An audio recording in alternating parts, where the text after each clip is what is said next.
Salut, c'est Trado, content de vous retrouver pour la mise à jour des zones d'accumulation rationnelle pour l'or et l'argent. On commence par les actualités. Première actualité que j'ai trouvée pour vous, c'est l'Égypte qui se joint au grand bal des banques centrales et de leur boulimie d'or avec des réserves d'or. Bon, ils viennent de plus loin, hein. C'est pas la France, l'Égypte en termes de détention d'or, mais quand même, c'est l'intention qui compte, plus 24% de réserves d'or sur un semestre, hein, sur le début de l'année. Bref, la course à l'or continue, peut-être pas chez les particuliers qui doutent, mais sûrement chez les institutionnels qui, eux, savent ce qu'ils font. Deuxième chose, deuxième actualité, c'est le Zimbabwe qui va lancer, bon, vous savez, c'est pas neuf, ils avaient annoncé qu'ils le feraient, mais ça y est, maintenant, on est quasiment, c'était dans les tuyaux et ça va sortir, leur monnaie adossée à de l'or pour rassurer les investisseurs internationaux.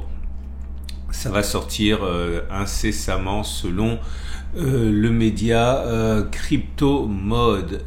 Troisième actualité qui nous vient du site officiel du Nasdaq. Bon, c'est de l'argent papier, mais ça montre quand même l'état d'esprit des petits porteurs.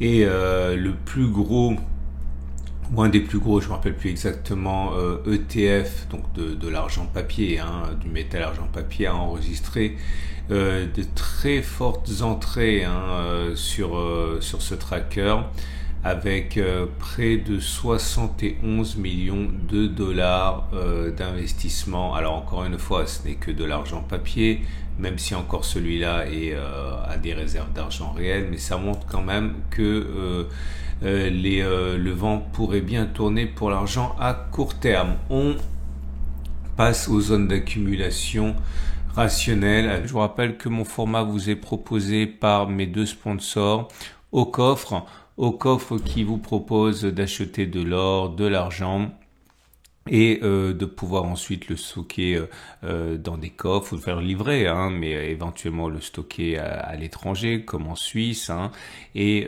vous avez la possibilité encore une fois d'interagir directement avec d'autres acheteurs via cette plateforme, vous permettant donc d'acheter, de vendre directement avec d'autres investisseurs.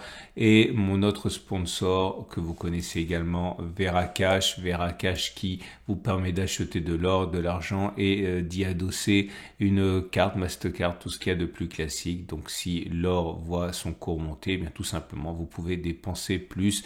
C'est très pratique, c'est très novateur, j'en ai une. Bref, vous avez des liens en dessous de la vidéo pour découvrir ce que vous propose Au Coffre et Veracash. On passe à l'analyse des zones d'accumulation rationnelle. Avec l'or qui est sur une zone d'accumulation rationnelle, donc toujours pareil, si vous croyez au bien fondé de la méthode d'investissement petit à petit sur des zones majeures de support comme je le fais depuis des décennies, eh bien nous sommes sur zone d'accumulation à 17,46, 17,33 pour l'or libellé en euros, tendance de long terme neutre parce que la M200 monte toujours mais en dessous, tendance de fond baissière passant en dessous de la M50 qui descend, bougie Aiki-Nashi qui montre que la baisse n'est peut-être pas terminée, c'est toujours un régime de bougie rouge. Alors c'est pas aussi baissier que ce qu'on a eu précédemment, vous voyez avant c'était des grandes bougies rouges sans mèche haute, ça c'est très baissier. Là c'est simplement une bougie rouge avec une mèche haute et une mèche basse, bref c'est baissier mais c'est pas très baissier. Pour l'or libellé en dollars, c'est la même chose. On a une opportunité pour ceux qui croient au potentiel de l'or à long terme et cette opportunité prend l'apparence d'un retour sur une zone d'accumulation rationnelle importante, les 19,15, 18,96 dollars. C'est une zone d'accumulation rationnelle comme c'est exactement la même qui a été exploitée la dernière fois le 27 juin. La tendance de long terme est neutre parce que on est, enfin bon, ça dépend. La M200 est montante, donc si on était au-dessus, ça serait tendance de long terme. Là, on est à son contact, donc on va dire que c'est ballottage favorable à la tendance haussière. Tendance de fond, par contre, c'est très baissier, on est en dessous de la M50 qui descend. Zone d'accumulation rationnelle, mais bougie Aiki-Nashi toujours baissière puisqu'on est sur de la bougie rouge sans baisse. Autrement dit, il est plus plausible que l'on continue de baisser plutôt que l'on ait fait les plus bas. Et l'argent pour terminer, je vous rappelle que le palladium, ça c'est le week-end et l'argent libellé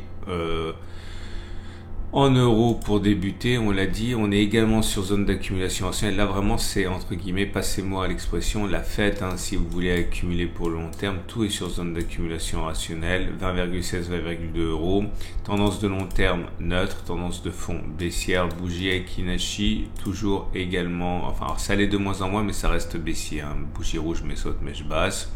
Donc plus plausible que l'on continue de baisser sur les niveaux actuels plutôt que l'on ait fait les plus bas.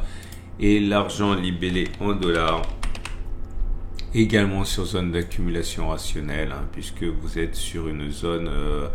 en fait, on a touché une double zone d'accumulation rationnelle, hein, celle des 23,3, 22,5 et même une incursion sur les 22,3, 21,5. Hein.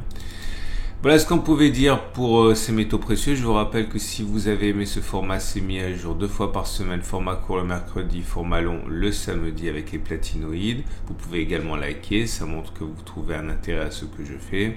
Et n'oubliez pas non plus que vous pouvez visiter le site de mes sponsors. En dessous de la vidéo, vous avez un lien. Je vous souhaite une excellente journée, je vous dis à samedi pour la mise à jour.